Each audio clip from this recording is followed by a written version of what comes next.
Miss Marvel, the brand new MCU show, well, not brand new, but the newest MCU show that has just aired its finale. I finished watching the finale. I have watched all of the episodes, and I thought, why I just, talk about the show as a whole versus like each week talk about episode by episode. Let me talk about the story as a whole. Let me talk about what worked, what didn't work, what do I like, what do I look forward to in the future with this character, do I enjoy watching this character, do I want to see more of this character, all that kind of stuff. We are going to see more. We're going to see Miss Marvel in the Marvels, which is technically Captain Marvel 2. So it's going to be interesting, and definitely the ending of that show is going to get people like minds blown and thinking, what is the Marvels? What is this going to be? A certain introduction to a certain thing, which I will talk about at the very end. But my exposure to this character is probably like a lot of people, which is her being technically, she was the main character of the Avengers game that came out a couple of years ago, where like the Avengers split up and she's kind of like the glue that pieced everyone together. She finds everyone and the Avengers reassemble, right? And I'm like, this is a neat character, and I can understand why, Kevin Feige and all the heads and all the other people at Marvel are like, yeah, let's make a show about this character. Because for a lot of people, and hell, they're doing it with Ironheart, where they're kind of introducing this character who is like less than a decade old. Like, how old is Miss Marvel? Like, what? Less than 10 years, right? Like 8, 9 years, maybe the character is about 10 years old. I just don't remember when specifically Kamala Khan got announced. That first issue of Miss Marvel came out with Kamala Khan as Miss Marvel. I have no idea what that would be. That day, that issue. So, but she's a baby. She's a brand new character versus all the others who have been around since maybe the 40s, 50s, 60s, and 70s, maybe even 80s. So there's that sense of, okay, how are they going to do this? There's not really much of material there. People really love the character in the fan base. Let's see how this goes. But the pain was also is like, this is going to be 6 episodes, isn't it? Like, we know the pattern with these shows sometimes, which is it's a 2-hour movie. It's a 2-hour movie, 210, 220, 2.5 hour movie getting stretched into 6 hours. And that's normally has happened with these Marvel shows. And with this show, I felt a bit of the same. There's a little bit of the same with this.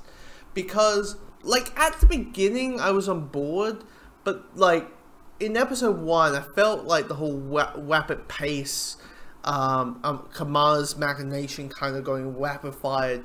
I felt it was a little bit too much. I felt like I was just getting whooshed around too many times to the point I'm like, guys, can we just have a scene where you have two people talking? I mean, hell, it's 10 minutes into the show, and already I'm like, who the living Lord is everyone? Who's this character? Who's that? Who's this? All that.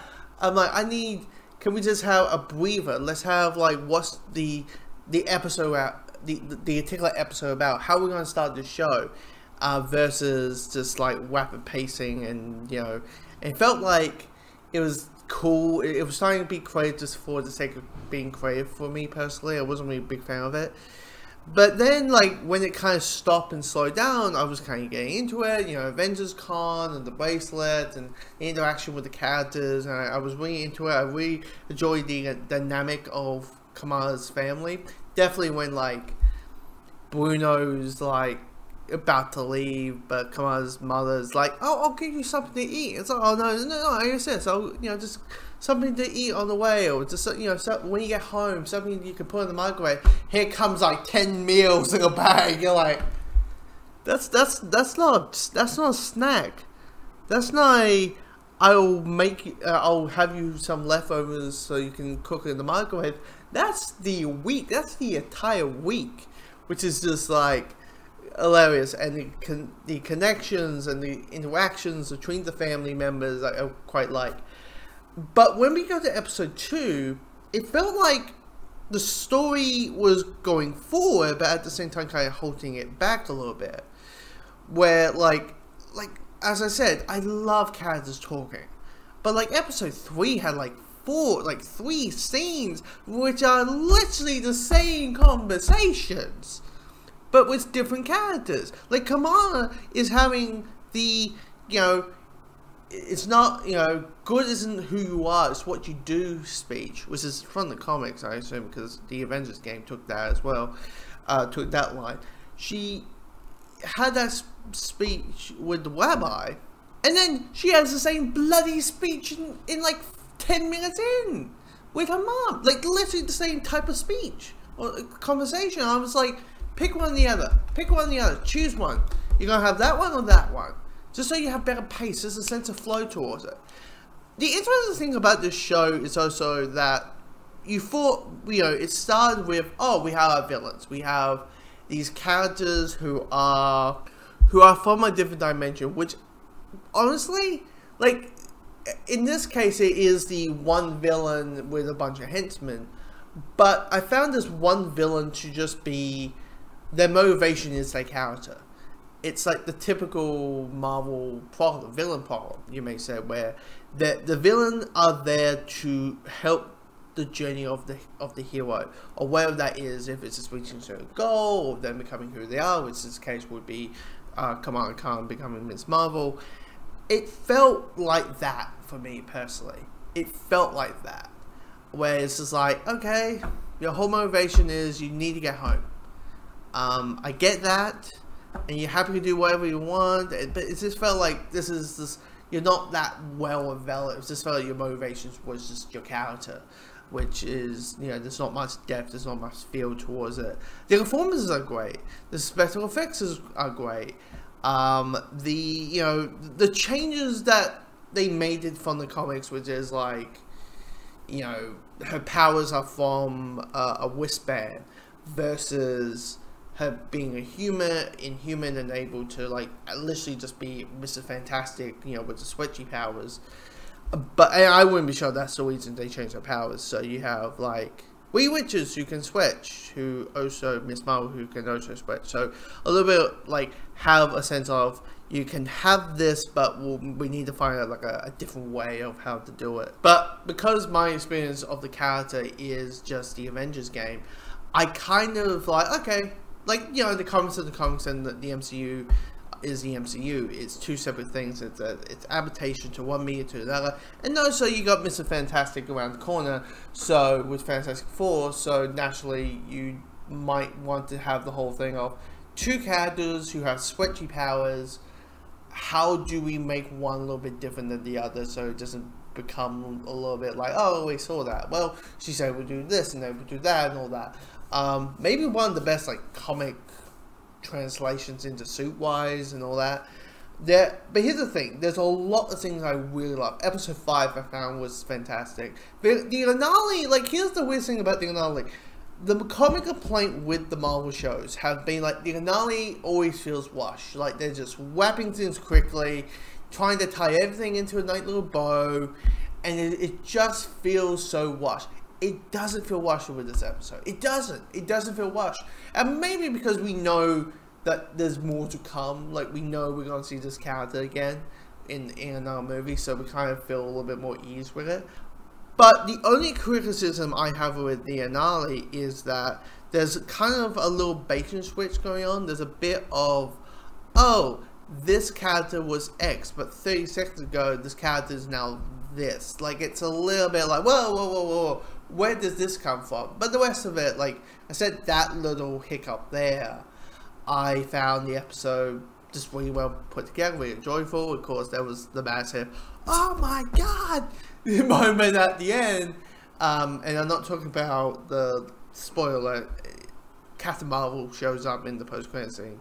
But I'm talking about, like, the ending before the credits roll type of ending. Kind of reminds me of Ant-Man a little bit. It totally feels like Ant-Man a little bit.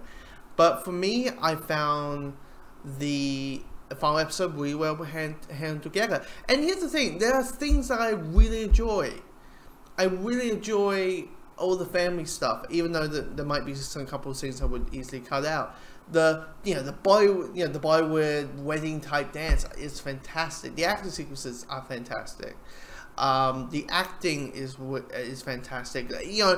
You are emotional to the characters, and yes, this is a show that is not going to be for everyone. I mean, it is stated that this is the lowest viewed Marvel Disney Plus show like ever. The highest is being, I think is it Moon Knight? It's between Moon Knight or Loki. It's between one of the two, but it is the lowest rating MCU show.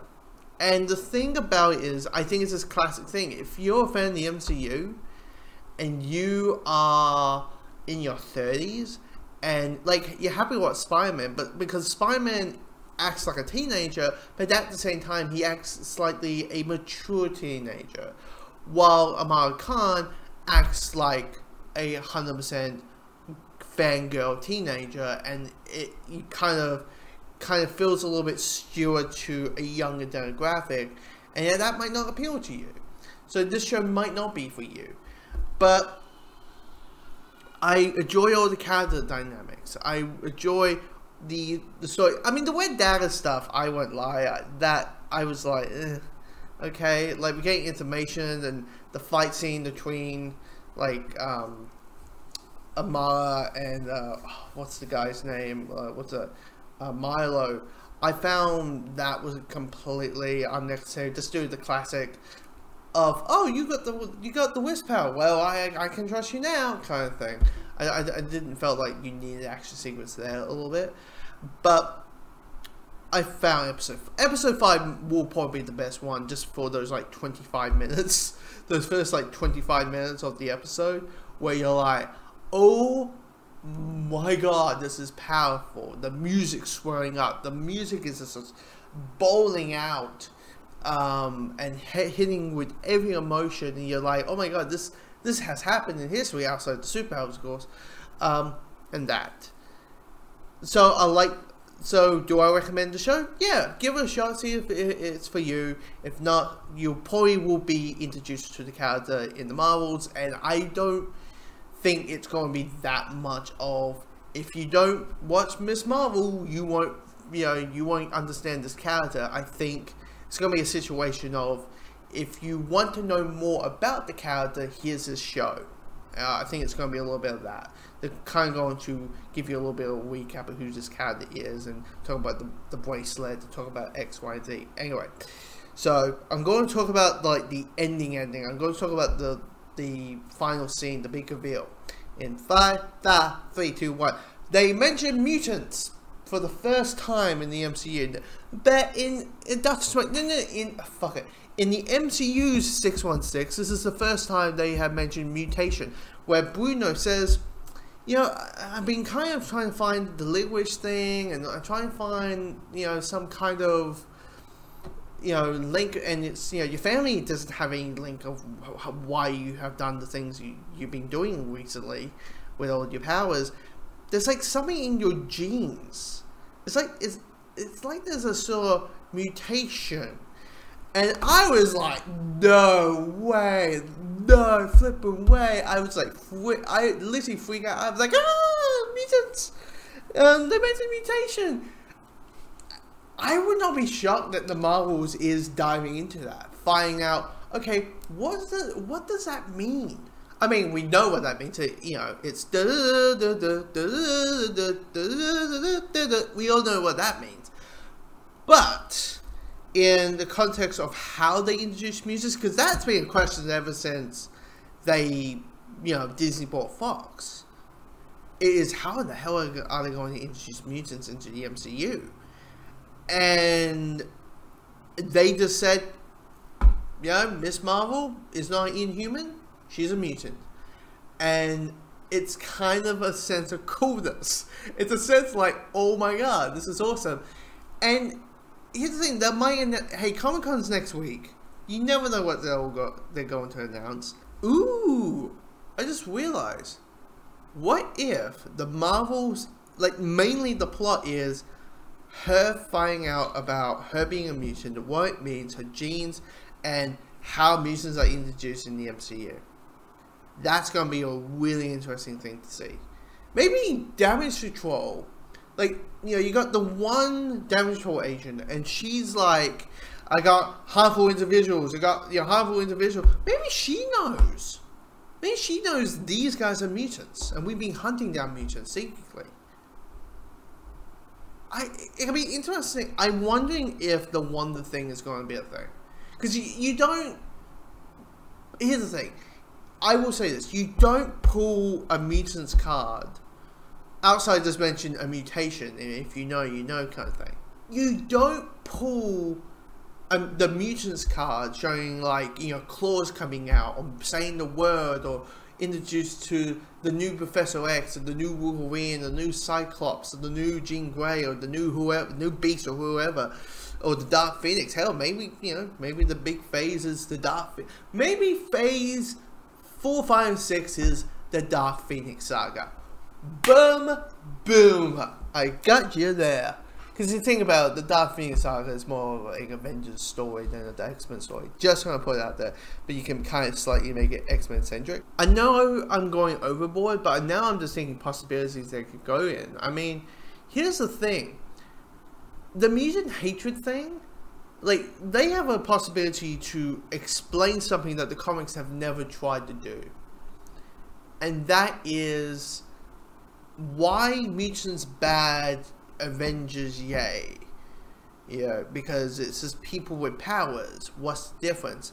And I always, in my head, I always felt like there's a difference of getting the Ferrari versus you already have the Ferrari.